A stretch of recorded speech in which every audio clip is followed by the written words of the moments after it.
அடுத்து நம்ம பார்க்குறது அந்த எண்ணுமை, இன்னொன்று உண்மைத்தொகை. இன்னொன்று உண்மைத்தொகை. உண்மை தொகை.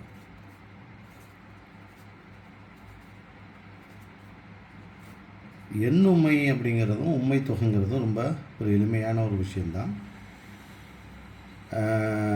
2-3 பெயர்ச்சொல்களை என்ற விகுதியோடு சொன்னால் அது எண்ணுமை. மறைஞ்சு வந்தால் அது உண்மைத்தொகை. அவ்வளோதான். இப்போது ஆதி பகவன் முதற்று உலகு, ஆதி பகவன் முதற்றே உலகு அப்படின்னு நம்முடைய திருக்குறள் வந்திருக்கு இல்லையா? அதில் ஆதி என்ற ஒரு பெண்ணு, பகவன் என்ற ஒரு ஆண். என்ன சொல்ல வரார்? ஆதியும் பகவனும் அப்படின்னு நாம் பொருள் கொள்ளணும்.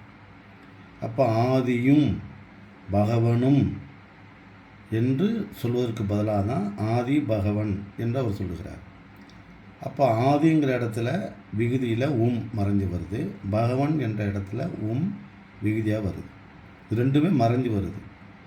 இப்படி மறைஞ்சு வருவதனால அது உண்மை தொகைன்னு பேர். உண்மை தொகை.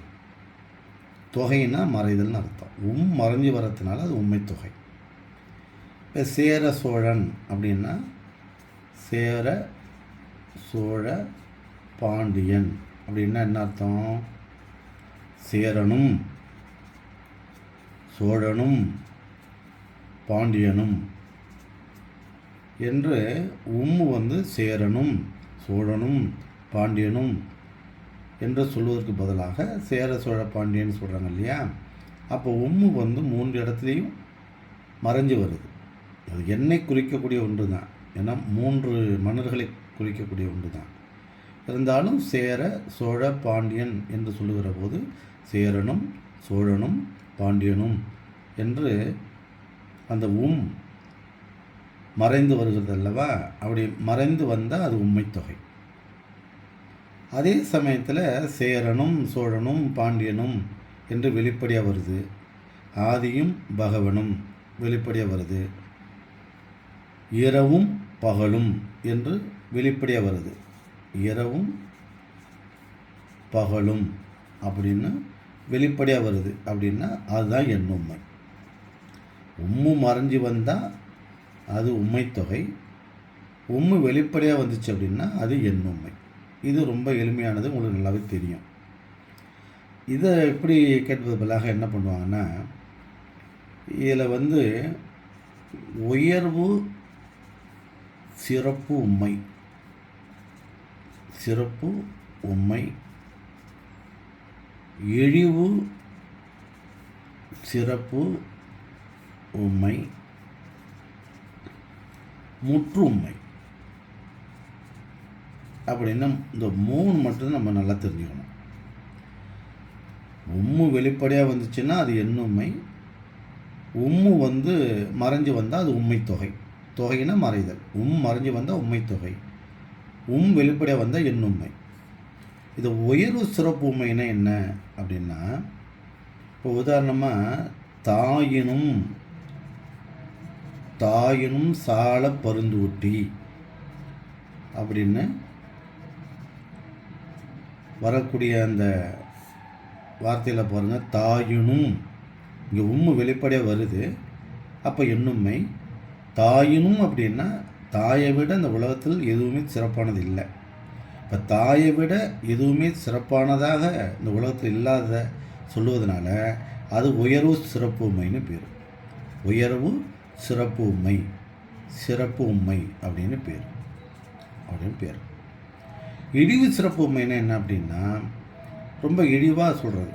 உதாரணமாக இப்போ கம்பராமாயணத்தில் ஒரு காட்சி வரும். ராவணன் தன்னோடு ஆசைக்கு இணங்குவதற்கு சீதையை வற்புறுத்தி சொல்லுகிற போது அவள் சொல்லக்கூடிய ஒரு விஷயம் என்னன்னா, அரியோடு வாழ்ந்த பேடை நான் அங்கணத்துள் அழுக்கு தின்னும் நரியோடு நான் வாழ்வதா, நாயினும் கடைபட்டோனே அப்படின்பா. நாயினும் கடைப்பட்டோனே அப்படின்னு சொல்கிறான். அதாவது நான் சிங்கத்தோடு வாழ்ந்த ஒரு பேடை, நீ அங்கணத்துள் உலகத்தில் இருக்கக்கூடிய துன்பங்களிலிருந்து விலகாமல் எல்லா விதமான அழுக்குகளையும் உள்மனத்தில் வைத்து கொண்டு இருக்கக்கூடிய நரி, அப்படிப்பட்ட உன்னோடு நான் வாழ முடியுமா, நாயை விட கேவலமானவனே அப்படின்னு சொல்கிறான். நாயினும் கடைபட்டோனே. இந்த நாயினும் அப்படிங்கிறது உம்மு வந்திருக்குது, அப்போ எண்ணுமை. ஆனால் நாயை விட உலகத்தில் வேறு எதுவும் கீழானது இல்லை என்று அந்த காலத்தினுடைய ஒரு பொருளாக வைத்துக்கொண்டு நாயினும் கடைபட்டோனே அப்படின்னு சொல்கிறான். நாய் நன்றுள்ள பிராணி என்பது நமக்கு தெரிந்தாலும் கூட இலக்கியத்தில் நாயினும் கடைபட்டோனே, நாயை விட கேவலமானவனே என்று அவர் சொல்கிறார். அது உம்மு வருவதனால அது உண்மை. அதே சமயத்தில் நாயை விட கேவலமானதுன்னா அது இழிவு சிறப்பு உண்மைன்னு பேர். நாயை விட வேறு எதுவுமே கேவலமானது இல்லைனால இழிவுக்கெல்லாம் இழிவு எதுன்னா நாய் என்ற அடிப்படையில் இழிவு சிறப்பு உண்மையாக நாம் அது கருதலாம். முற்றும் என்னென்னா, இப்போ இதே கம்பராமாயணத்தில் வரும் இல்லையா, உலகம் யாவையும் அப்படின்னு வருது. யாவையும் தாம் உளவாக்கலும் அப்படின்னு வருது. அப்போ உலகம் யாவையும் அப்படின்னு அந்த உண்மை வரக்கூடிய இடமா இருந்தாலும் எண்ணுமை தான். உலகம் யாவையும் அப்படின்னா உலகத்தில் இதுக்கு பிறகு எதுவுமே இல்லை என்று அர்த்தம். உலகத்தில் இருக்கக்கூடிய செடி கொடி கல் மண் மழை மலை கடல் பால் வீதி நட்சத்திர மண்டலங்கள் எல்லாவற்றையும் ஒரு சொல்லில் அடக்குகிறார். அதுதான் உலகம் யாவையும். இப்போ இதை விட இதுக்கு பிறகு எதுவுமே இல்லை, இதோட முடிந்து விட்டது, முற்று பெற்று விட்டது. அதனால் தான் முற்றுமைன்னு பேர். உலகம் யாவையும் எல்லாவற்றையும் உள்ளடக்கிய ஒன்று அப்படின்னு அர்த்தம். இங்கே எதுவும் இதுக்கு பிறகு எதுவுமே இல்லை, இதோடு முற்று பெற்று விட்டது. உலகத்தினுடைய அனைத்து செயல்பாடுகளும் ஒரே வார்த்தையை முடிச்சுக்கிறார், உலகம் யாவையும் அப்படிங்கிறார். இப்போ யாவையும் அப்படிங்கிறது முற்று உண்மை. அங்கே உம்மு வந்திருக்குது, ஆனால் உலகம் யாவைன்னா உலகத்தில் உள்ள அனைத்தும் என்று பொருள்பட வருவதனால அதுக்கு மேலே வேறு எதுவுமே தொடர முடியாது. அதனால் அது முற்று பெற்று விட்டது. அதனால் அது முற்று உண்மை அப்படின்னு பேர். உலகம் யாவையும் என்பது முற்று உண்மை அப்படின்னு சொல்லலாம். அப்போது உண்மை தொகை எண்ணுமை, வெளிப்படையாக வந்துச்சுன்னா அது எண்ணுமை, மறைஞ்சு வந்துச்சுன்னா அது உண்மை தொகை. ஆதியும் பகவனும் அப்படின்னு வந்தால் அது எண்ணுமை, ஆதி பகவன் வந்துட்டால் உண்மை தொகை. சேரனும் சோழனும் பாண்டியனும் வந்துச்சுன்னா அது எண்ணுமை, சேர சோழ பாண்டியன்னா உண்மை தொகை. இரவும் பகலும் அப்படின்னு வந்துச்சுன்னா எண்ணுமை, இரவு பகல் அப்படின்னு வந்துச்சுன்னா அது உண்மை தொகை.